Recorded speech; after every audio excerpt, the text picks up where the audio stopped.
Hi friends. Peak income tax season అవటం వల్ల మాకు రోజు కొత్త కొత్త ఎక్స్పీరియన్స్ వస్తున్నాయి. అన్నిటినీ షేర్ చేసుకోవడానికి టైం సరిపోవట్లా. ఇది చాలా ఇంపార్టెంట్ విషయం కాబట్టి వీడియో చేస్తున్నా. ఈరోజు ఒక ఆమె ఒక హౌస్ వైఫ్ వచ్చారు ఐటీ రిటర్న్కి. సో ఏంటి అని చెప్పని అడిగితే చూస్తే ఆమె కేవలం ఆమె ఆన్లైన్లో షేర్స్ కొనటం అమ్మటం అని చెప్పి చేస్తుంది.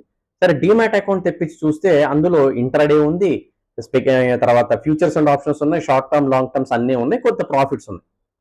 సరే ట్యాక్స్ కట్టాల్సి వస్తుందని చెప్పానంటే లేదంటే నాకు లాస్ట్ ఇయర్ లాస్ వచ్చింది అని చెప్పానంది. సరే లాస్ట్ ఇయర్ ఏంటి చూస్తే లాస్ట్ ఇయర్లో అసలు ఐటీ రిటర్న్ ఫైల్ చేయలేదు. ఎందుకు ఫైల్ చేయలేదంటే నాకు లాస్ వచ్చింది కదండి, వేరే వాళ్ళని ఎవరిని అడిగితే ఫైల్ చేయమంటే 3,000 రూపాయలు ఫీజు అవుతుందని చెప్పన్నారు, అందుకని ఫైల్ చేయలేదండి. కేవలం 3,000 రూపాయల కోసం చూసుకొని ఆమె ఫైల్ చేయకపోవడం వల్ల ఆ లాస్ ఇప్పుడున్న ప్రాఫిట్తో అడ్జస్ట్ చేసుకోవడానికి అవకాశం రాదు. ఫ్రెండ్స్, లాస్ వస్తే ఆ లాస్ని తర్వాత సంవత్సరాల్లో వచ్చే ప్రాఫిట్తో సెట్ ఆఫ్ అంటారు, దాన్ని అడ్జస్ట్మెంట్ అంటారు. చేసుకోవాలంటే ఖచ్చితంగా లాస్ వచ్చిన ఇయర్లో income tax return due date లోపల ఫైల్ చేసుకుంటే నీ బెనిఫిట్ వస్తుంది. ఇంట్రాడే అయితేనేమో స్పెక్యులేటివ్ లాస్ అంటారు, ఫ్యూచర్స్ అండ్ ఆప్షన్స్ అయితే నార్మల్ బిజినెస్ లాస్ అంటారు, అదే షార్ట్ టర్మ్ అయితే కనుక క్యాపిటల్ లాస్ అంటారు, లాంగ్ టర్మ్ క్యాపిటల్ లాస్ అని అంటారు. షేర్స్ అయితే మ్యూచువల్ ఫండ్స్ కైనా అంతే. కాబట్టి ఫ్రెండ్స్, అది అయిపోయిన సంవత్సరం కాబట్టి ఓకే, అట్లీస్ట్ ఈ ఇయర్ అయినా సరే మీలో ఎవరికైనా సరే ఈ ఇంట్రాడే కానీ ఫ్యూచర్స్ అండ్ ఆప్షన్స్ కానీ షార్ట్ టర్మ్ లాంగ్ టర్మ్ ఎవరైనా చేస్తుంటే లాస్ వచ్చినా ఖచ్చితంగా మీరు ఆడిటర్ని సంప్రదించి లాస్ ని కూడా డిస్క్లోజ్ చేసి రిటర్న్ ఫైల్ చేస్తేనే ఈ లాస్ క్యారీ ఫార్వర్డ్ చేసుకోవడానికి అవకాశం వస్తుంది. దాని నెక్స్ట్ ఇయర్ ఏదైనా ప్రాఫిట్స్ వస్తే ఆ ప్రాఫిట్తో సెట్ ఆఫ్ చేసుకునే అవకాశం వస్తుంది.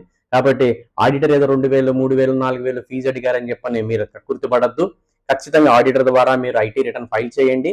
మీ డీమ్యాట్ అకౌంట్ తీసుకెళ్తే అది ఎలా క్యాలిక్యులేట్ చేయాలి, దీనికి ఇంట్రాడే దానికి స్పెక్యులేటివ్ దానికి రకరకాల మెథడ్స్ ఉన్నాయి క్యాలిక్యులేట్ చేసేదానికి. అది ఏ రకంగా క్యాలిక్యులేట్ చేయాలనేది మీకు ఆడిటర్ సంప్రదిస్తే మీకు ఆయన చెప్తారు. సో సంప్రదించి మీకు ఏ ఇన్కమ్స్ లేకపోయినా కేవలం ఆ లాస్ ఉన్నా సరే ఆ ప్రాఫిట్ ఉన్నా సరే ఖచ్చితంగా డిస్క్లోజ్ చేసి మీరు ఐటీ రిటర్న్ ఇన్ టైంలో ఫైల్ చేయండి.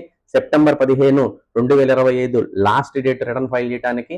ఆ లోపల ఫైల్ చేస్తేనే ఆ లాస్ ఏదైనా ఉంటే అది గత సంవత్సరాల్లో లాస్ ఏదైనా ఉంటే కనుక ఈ సంవత్సరం లాస్తో మొత్తం యాడ్ చేసుకొని ఫైల్ చేయొచ్చు. గత సంవత్సరంలో ఐటీ ఫైల్ చేసి ఉంటే, లేదు ఈ సంవత్సరంలో ప్రాఫిట్ ఉంటే గత సంవత్సరం లాస్ బ్రాట్ ఫార్వర్డ్ కనుక ఉంటే సెట్ ఆఫ్ చేసుకొని చేసుకోవచ్చు. ఇంకేమైనా డౌట్స్ ఉంటే కనుక మీరు కామెంట్ బాక్స్లో తెలియజేస్తే నేను రిప్లై ఇస్తాను.